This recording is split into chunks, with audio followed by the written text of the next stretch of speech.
Hey y'all, Lynn Rose here. So this is going to be my part one of my tubal removal story. So I wanted to get my tubes removed in 2013 when I had my daughter, but they wouldn't let me. They said I was too young, I had to be 23. So I just stayed on the birth control until they basically would let me. I didn't want to be on birth control because each birth control has a gang of side effects, and I didn't want to be on it, right?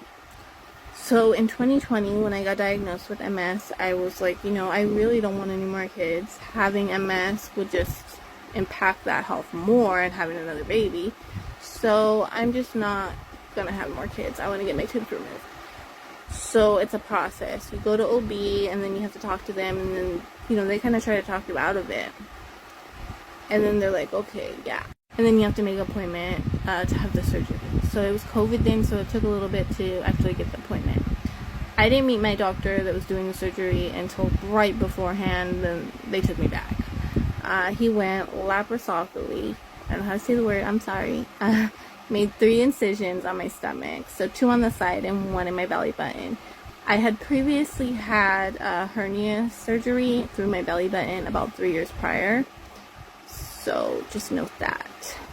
So I went in, had them removed, and then you go into the recovery for a couple hours.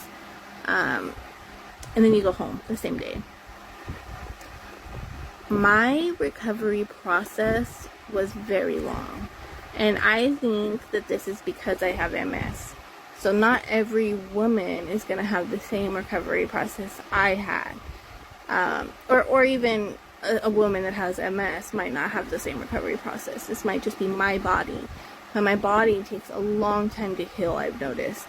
If I cut myself, if I burn myself or bruise myself, it will take months to maybe even a year. That cut would still be there, healing. So I had a lot of problems recovering. One of my incisions busted open, and they can't re-glue it because possible infection. So basically you're walking around with this busted open incision, right, to your insides. And so I had to buy these band-aids that kind of seal it and wear them for months because that incision broke open.